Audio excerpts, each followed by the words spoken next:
একটা সময়ের পর মেয়েদের জীবনে নিজেদের দেখার জন্য সময় খুবই কম থাকে।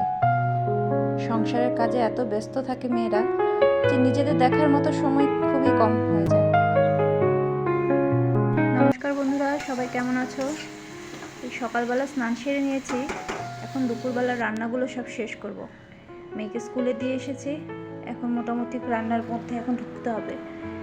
সবজিগুলো আগেই কেটে রেখেছিলাম, এখন সবগুলো রান্না শেষ করে সব রান্না দোকানে দিতে হবে। আসলে আমার বাড়ি থেকে সব রান্না দোকানের জন্য যায়, তাই মোটামুটি 12টার আগেই রান্না আমার সব কমপ্লিট করতে হয়।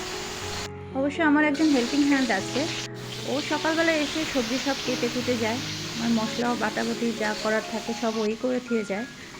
আমাকে সময়ের মধ্যে রান্নাগুলো সব শেষ করতে হয় আর কি। তো এর জন্য সকাল থেকে রান্নাবান্না শুরু করে দিই, কারণ সকাল থেকে রান্না শুরু না করলে দুপুরের মধ্যে সব শেষ করতে পারবো না। এদিকে আবার বড় মেয়েরও পরীক্ষা, ওকেও রেডি করে দিতে দিতে একটু দেরি হয়ে গেছে, জানি না কটার মধ্যে শেষ করতে পারবো। এর মধ্যে 5-6 পদ রান্না করতে হবে। সকালবেলাও ভাবছিলাম আজকে পান্তা খাবো, কালকে কিছু ভাত বেঁচে গেছিলো, তো ওই ভাতগুলো দিয়ে যে গরম পড়েছে তাই পান্তা খাবো ভেবেছি। মুসুরির ডাল বেটে রেখেছিলাম, সেই ডালের বড়া দিয়ে আজকে পান্তা দেবো সবাইকে। যে গরম পড়েছে, মাঝে মধ্যে পান্তা ভাত খেলে শরীরটাও ঠান্ডা থাকে।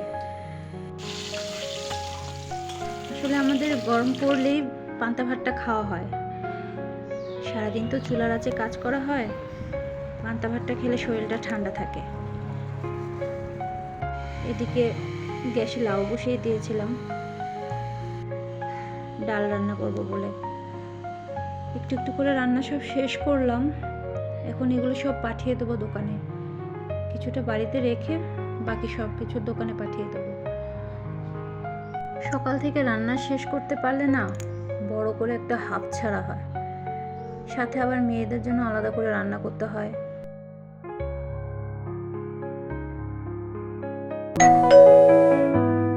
দুপুরের রান্নাগুলো আগেই পাঠিয়ে দিয়েছিলাম, এখন হয়তো পরের বারের খাবারটা নিতে আসছে।